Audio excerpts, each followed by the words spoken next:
God cares more about who you're becoming than where you're going?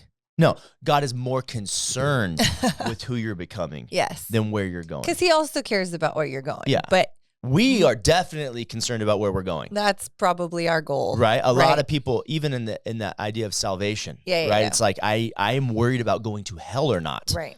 So that's where kind of, but yesterday we talked in Philippians 1 about he who started a good work in you, he is faithful to complete it. Yep. So he's not concerned about where you're going as much as he is about. He knows where you're going. Yeah, who you're becoming. Right. Because watch this, who you're becoming actually determines where God can take you. Woo! That's good. Say that again. Who you're becoming actually determines where God can take you. Yeah. I mean, depending on your journey, your and response. who you're becoming, Yeah. the more God can trust you with things. Absolutely. And you told a really silly, awful, embarrassing story about how I didn't see it that way when I first got saved. And I was like, I can just do whatever I want. And it's I don't think it was silly and awful. I think it was sincere and kind of one of those moments. I think a lot of people have that conversation. Yeah, absolutely. Okay, I'm saved. Now what? Okay, well, I can't go to hell, so I guess I can do whatever I want because, and a lot of people are afraid to teach that once you're saved, you're always saved. But I think these verses, like we talked about yesterday and what we're about to get into right now is like, dude, once you're born again, you can't be unborn. Right. But this idea of being a Christian and a Christ follower or being a Christian and a disciple, right? Why don't you share the verse that we were just going over? Yep. Philippians 2, verse 12. It says, work out your own salvation with fear and trembling. Whoa, that's putting a lot of responsibility on us. It seems like the opposite of what we read yesterday. For it is God who works in you both to work out your own. Is that what it says? It says work out your own salvation with fear and trembling. So let's talk about it. That's what do you feel? What does this mean? Okay, what's fear and trembling? Fear and trembling. A reverence. Yeah, it's like a posture. It's not even about what you believe. It's about who you're believing about. Like, come on, there should be like a weight to this thing. Yeah. Like if you don't work it out, right? Yeah, you should be concerned. Yes. You should be afraid. So what does work out mean? But there is a responsibility of you working out the gift that has been given to you. My translation says, work hard to show the results of your salvation, obeying God with deep reverence and fear. Come on. That's why I like the New Living Translation. Yeah. And then the very next line is, for God is working in you, giving you the desire and power to do what pleases him. See that? You see that partnership? Yeah. You see that partnership? God saves you. What did we talk about yesterday? He throws you the raft. But then when you get on the raft, he gives you the power to navigate the rapids. Or the paddle to navigate the rapids. He gives you people on the boat, right? Yes. He lets he prepares you with his word about the scorpion's nest or whatever's turn is coming up. He gives you a power we're going to get into later in this to so he saves you and then he's with you. Yeah. You're justified and then there's the sanctification process. I just love it, right? And then he knows he's not concerned about where you're going because he knows it's going to dump you into the ocean. Yeah. You're with him. And who knows what the ocean is? Yeah. You think a river's scary. Who knows what the ocean is? The glory of the ocean. But I think maybe, we were talking earlier about this idea of like you can be a Christian and that can be so much about what you believe, not what you do. And this is clearly work out your salvation. Yeah. Or work hard to show the results of your salvation. I think our culture would say, when you believe, that's it. Like, that's enough. And the challenging thing is, I think our culture would say that when you believe, that's the end all be all. Right. That's the check. Right. When really it's just the starting point. Right. It's the first step. Right. In your journey. Yeah. If we got married and I just believed we were married, but I never acted like a husband. Right. How married would you really be? Correct. You have a piece of paper, but you don't really have a relationship. Yeah. And I think that's the illustration of the Bible has always been marriage. Yeah. We're the groom. He's the groom and we're the bride. Right. So I don't know if that makes sense, but I just think, I hope that we clearly show the belief is first step, but then there's a whole amazing journey with Jesus that like people miss freedom. Because they go, oh, I believe. In John 8, Jesus says, listen, if you hold to my teachings, then you will be my disciple. Yeah. And then you will know the truth and the truth will set you free. Yeah. And people just take, you will know the truth and the truth will set you free. But they forget the whole part about holding to the teachings, which means continuing. Right. And being the disciple. Right. So the freedom comes on the other side of putting into practice Correct. Not just believing. Right. Like he's showing you the way to freedom, but you got to take those steps. Yes. I think that's what it means when he's saying work out your salvation. Yeah. He's saying don't give up. He's saying do what I've taught you. And, And could we even say it might be hard? Yes. Yeah. Working out is not fun all the time. Yeah. Sometimes I'm huffing and puffing Yeah. and sweating. And sometimes you work out so hard you want to throw up. Like working out, there is. Wait. I thought we were on a river illustration here. Oh yeah, but we said working out, so I went the working. We're in a working out illustration. We're working out on the raft. Working it out. Give us a personal story about when you had to work out your salvation, so people can kind of put it together here. There was a season in my life that was treacherous, and I felt like I had to work out my salvation.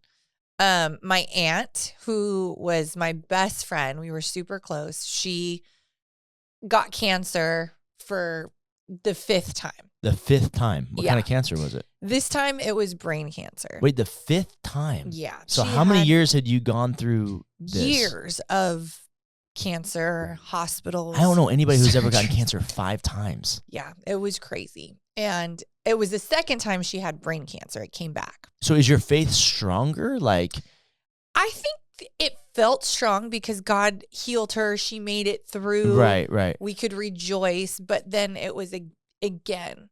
And this time it was going to get her. Yeah. And it was rough because here God's so good. Right. And then my aunt's dying. Yeah.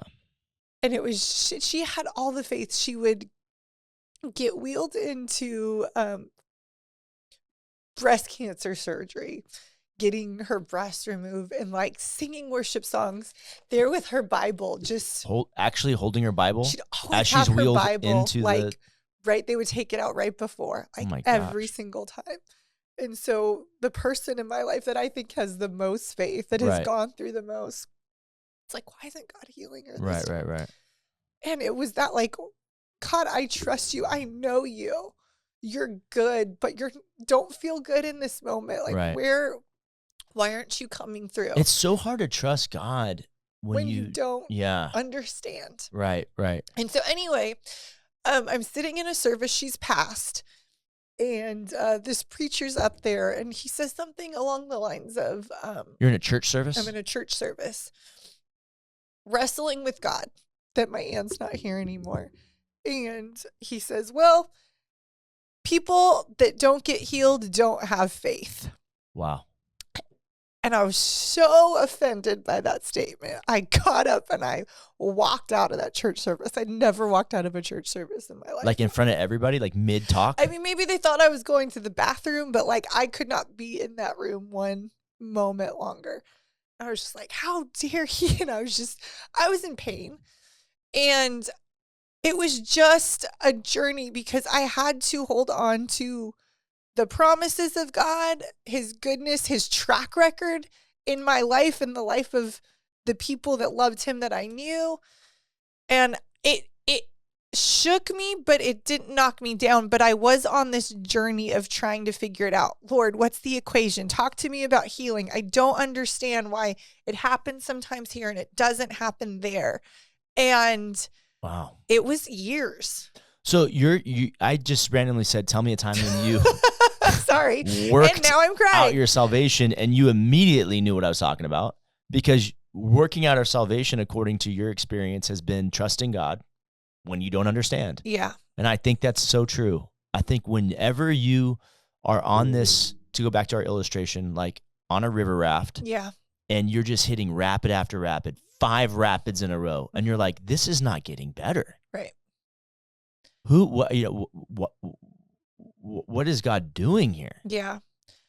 I will say you have to trust. Having to trust, but equally having to not just trust, but like pursue him differently. Wow. Yeah. I needed to know. I needed an answer, and I held on to like knock and he will open the door. Seek and you will find. And so I had to continue to seek. I wanted to understand. I wasn't like, I'm mad at you, get away from me. It's like, Lord, help me. You're in church. Help me understand. And it was probably a few years of me really wrestling with the whole healing. Don't tell people that. Don't tell people it's going to take a few years. If I'm following Jesus my whole life, that's a very small moment in the trajectory of my journey. Yep. And I finally felt like he spoke to me. It was through a friend of mine that's also a pastor, and his daughter was born with this brain disorder. And he said, God is a God of healing. And we want to choose on which side of heaven he does that. Right. But we're not God, and we don't get to. And we have to rest and trust knowing that he is the healer. We might just not see it on this side of heaven. And that was I felt like God through him ministered to me, and I was like, yes, I can stand. That is the character of God. That is the God that I serve. And it just kind of put things in perspective for me. But you say that, I remember when you kind of had that revelation, that was 10 years after it happened. It was a long time. I think it helped maybe 10, give you some more, correct me if I'm wrong, but that helped you make sense of it a little bit more, or give you a little bit more peace. But the hard part's trusting him when you don't understand. Absolutely. It's not like you had given up and then that thing brought you back. Correct. Yeah. I think sometimes a lot of people, they don't work out their salvation. They give up. Yeah. And they say, I can't believe in a God who. Right. I can't worship a God who. Yeah. A lot of times it's the church. The church has done something to them. Well, I can't worship a God whose people are like that. Or if you're supposed to be a Christian, but you're like that. Yeah. I've seen a lot of people walk away. I was talking to somebody recently. How many people walk away from their faith? Yeah. Because whatever they were promised, it didn't deliver. Mm-hmm. They didn't see the fruition. But he says right here, he goes, for God is working in you, giving you the desire and power to do what pleases him. Yeah. Right? What pleases him. And the next line is, do everything without complaining and arguing. It's like we forget that that's where that line comes from. It's like when you don't understand what God is up to, right, and you choose to trust him anyways, you're working out your salvation. Yeah. And to do it without arguing and complaining is evidence that you are in this thing. Mm-hmm. I am not going to give place or give over to this critical attitude or this. I'm just going to, and it sounds like that was your journey. It's even though you got up and walked out of church, what that guy said was awful. Yeah. But you kept going and kept going, and eventually you get some peace. Mm-hmm. You get the peace with God.